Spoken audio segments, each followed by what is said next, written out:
Hello, I'm Cree and I am here to introduce you to the production crew of Alice and Alex in Operaland. Coming together to make this show happen is Gale, our director, Keith Burton, our music director, Ostrowski, who's written a fantastic libretto, and Miss Kern, our choreographer. In Alice and Alex in Operaland, we give a new spin on the classic story of Alice in Wonderland by adding some operatic characters into it. Our story begins when two young Chautauquans meet Orpheus, who's late for the opera, and together they journey down the rabbit hole into an Operaland and learn what opera is all about.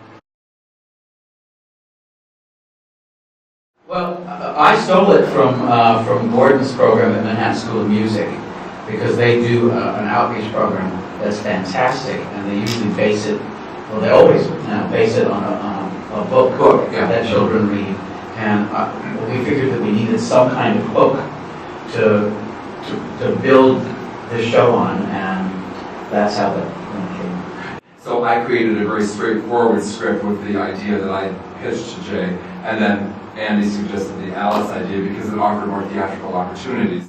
And we also wanted something that would address not just children, but really children, youth, teens, and ultimately their families. And this was something that was immediately identifiable across the spectrum of ages. So, yeah. Jay's mandate to us was that we didn't go and try to teach and say, opera is this really rarefied, special thing that doesn't have really anything to do with somebody else's experience of music, but rather that there is a world of music and there's a commonality in that world, so that we're not going to go, oh my God, in order to understand opera you have to do this, but if you like this relates to opera, and this relates to musical theater, this relates to pop, and so it's all music and we can all appreciate it in a kind of an overall way.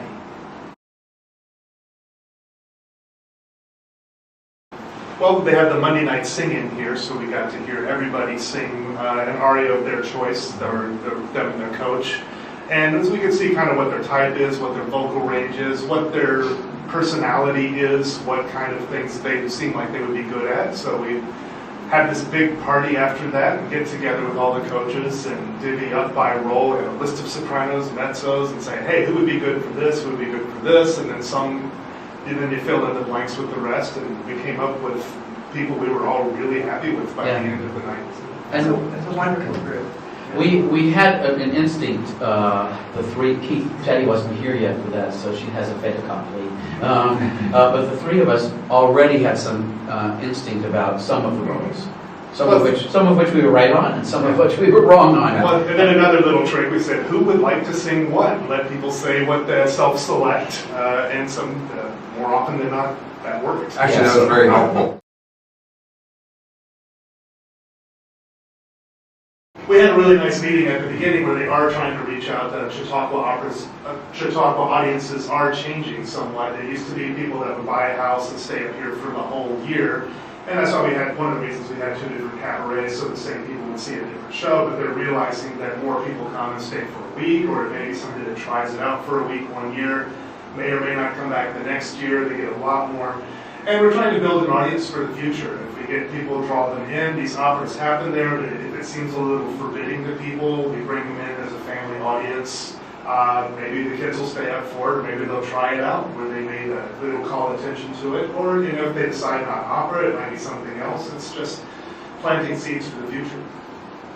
So different from when I was in school, when most elementary schools had choral singing and music choir, band, and so that's all vanished. So how do you get someone to come to something that you love when they have no background or experience and all they hear is pop music?